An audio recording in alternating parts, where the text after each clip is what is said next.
toes warm now. It's a beautiful day, and that's right. Even if it wasn't a beautiful day, with a guide dog like Moby, you've always got a pal by your side, right? Oh yeah, number one. Lawrence Gunther is not only a professional angler, he's Canada's only blind professional angler. How tough is that? You know what? I used to just compete against blind people in blind fishing tournaments, and then I started competing against sighted people, and I've been doing about 20 tournaments a year and doing pretty good at it. What made you decide to take the plunge, make the switch? I think it's just the challenge, you know, and I mean, I know I'm a good angler, I know I can catch fish, and really 9 times out of 10, it's all about feeling for the bite anyways, and hey, I got an advantage. Well, do you ever, right? We've already caught a fish out here today. Lawrence, what are we going for? Catfish. Catfish. Okay, so let's talk about the setup. First of all, the sweet boat that you've put us in. What kind is it? This is a Ranger Fisherman 620 with an Evinrude 250 horsepower. Take a look at that. It's bigger than I am. Now, we don't have the big motor on very often, but it's there when we need it. Otherwise, we're just on the electric motor. Okay, and what is the advantage to having an electric motor?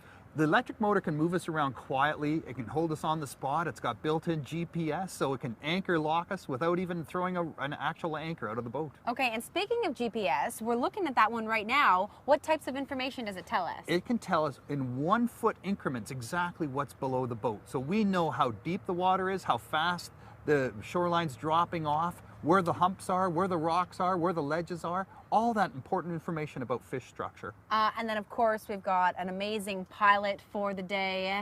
Who is it? Jason Cox, my good buddy here. He's at the helm today. Yeah. And he's a good fisherman himself, so always happy to have him aboard.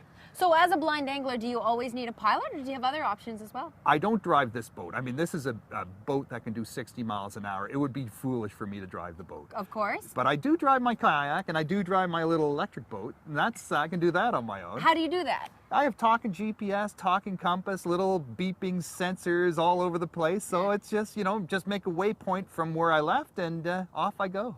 It's amazing. Not only the technology, but also the ability that you have, right? Because it does take some natural talent to be a good angler. So what is the setup that you have here today? I've got the fishing rod in my hand. What do I have dangling from my line? So these are Shimano fishing rods. They're graphite, so they're super sensitive, and that's all really important. It's not just about casting and reeling in fish. You want to feel the bite, and the rod plays an important role there. Okay. And then the pickerel rig at the end, it's a sinker on the bottom, so we're just dropping that straight down until the sinker hits the bottom, and then the 2 hooks spread out, put some worm on the hooks, so the catfish will smell that, they'll come over and taste it, and hopefully they'll bite it.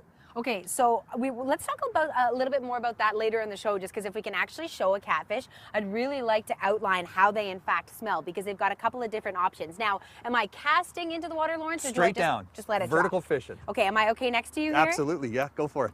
Okay, now about how deep do I want to go? Just keep letting out line until it stops coming out, and then you know you're on the bottom. Okay. And then just hold a little bit of tension in your line so you can feel the bite. And the sensation will come up through the line into the rod. But you can also hold the line with one hand. Okay, and approximately how deep are we here, Jason? 27 feet. 27 feet, okay. So, Lawrence, is there an ideal depth for catfish? They like the deeper holes, just out of the current, so they get a little current break by ducking into a deeper hole, and they'll school up there. And they'll wait for the food just to drift down current into those holes, and they'll just grab it as it comes by. Right. We'll continue to fish for catfish out here on the Ottawa River. We've got a sweet setup here today with Lawrence, and the way that our morning's been going so far, chances are you will see us catch another fish live before the end of the day.